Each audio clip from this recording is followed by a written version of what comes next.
Chapter 38 The Misfortunes of Kalyana. Om Shri Ganeshaya Namaha. Vibhanda prayed to Jajali, O eminent Yogendra, please tell me the legend of Balladesha.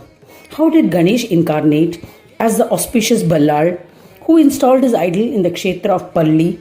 O Yogisha, please impart this all Siddhi bestowing knowledge. Jajali said, a religious trader named Kalyan lived in a town named Palli in the province of Sindhu. He had a beautiful wife named Indumati. She bore a son when he was 11 days old. Brahmins named him Ballar. Even as a child, he was devout. Ballar would constantly contemplate on Ganesha. When absorbed in meditation, he would forget everything else. His astonished mother would ensure that she fed him timely. O eminent Muni, even as a toddler, he never cried from hunger. Soon he started to crawl. He would draw the outline of Ganesha with dust and would perform puja, observing all the 16 rituals. Using dust as offering to walk, he would worship Ganesha and would babble the words Jai Vignesha. As he grew up, he would gather his friends and perform puja of Ganesh everywhere in the village. He would dissuade the children from playing other destructive games. He encouraged them to play with the idol of Ganesh and constantly sang bhajans of Ganesh for their benevolence. Thus all the children would remain engrossed in bhajans of Ganesha. These practices were opposed by the villagers, causing obstacles in his devotion. He was distressed. As a solution to overcome the obstacles to his bhakti, he started going with his friends to a hillock to worship Ganesha, which was just at the outskirts of the town. There he installed a beautiful rock as an idol and would perform its puja with leaves, flowers and fruits from the forest. He would perform puja thrice a day. At night he would return home. The leader of the devotees would eat only once a day and sleep at night. The next morning he would go to the mountain along with his friends and worship Ganesha with devotion. The parents of the town would rebuke their kids, saying, without eating, where do you go in the morning, as if mesmerized? How is it that you eat once at night and starve during the day? We forbid you from accompanying Ballard.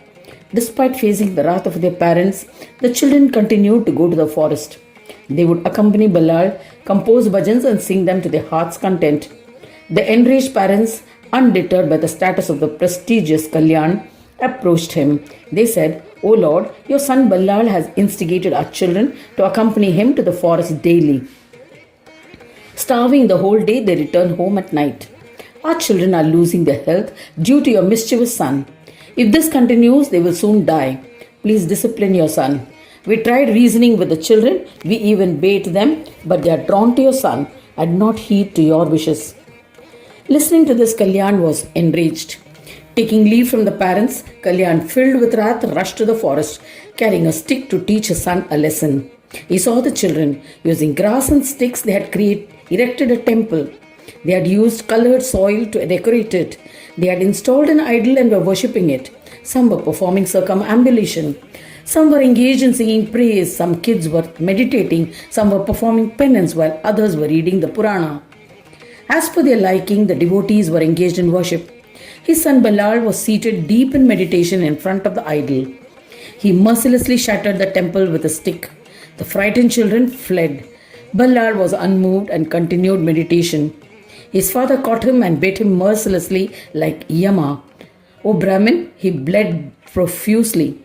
Yet he continued to meditate on Gajanana in his heart. He was prepared to embrace death. He sang bhajans of Ganesha uninterruptedly. His father picked up the idol of Ganesha and hurled it afar. He gathered some creepers from the nearby forest and used it to tie his hands and feet. He battered his son angrily. Kalyan said, you ignored me and continued to worship the Lord. Now you must bear the punishment for it. Villagers have dishonored me and complained about your mischievous deeds. They have advised me to kill you who have disgraced my clan. I have received condemnation in the society because of you. I was better off without you. My reputation in the village was unblemished. Now die and go to Vigneshwara. The Lord will definitely take care of you. He abandoned his son, who was still in bondage in the forest, and returned home. This marked the beginning of obstacles he would face. O Muni, he was suddenly afflicted with leprosy. He became blind, deaf, and deformed. He lost his speech. He was infected by maggots. The wicked Vaishya was greatly distressed. His wife was saddened upon seeing his plight. She asked him about his pitiful condition, but he could neither hear nor reply. The villagers cautiously recounted the events that had occurred in the forest. A sorrowful Indumati, accompanied by some villagers, went to the forest in search of a son. Thus ends the 38th chapter titled The Misfortunes of Kalyana in the 8th Khand of Puranopanishad, Srimad Mudgal Puran, describing the legends of Dhumravarna, dedicated to Shri Gajanana. End of chapter 38.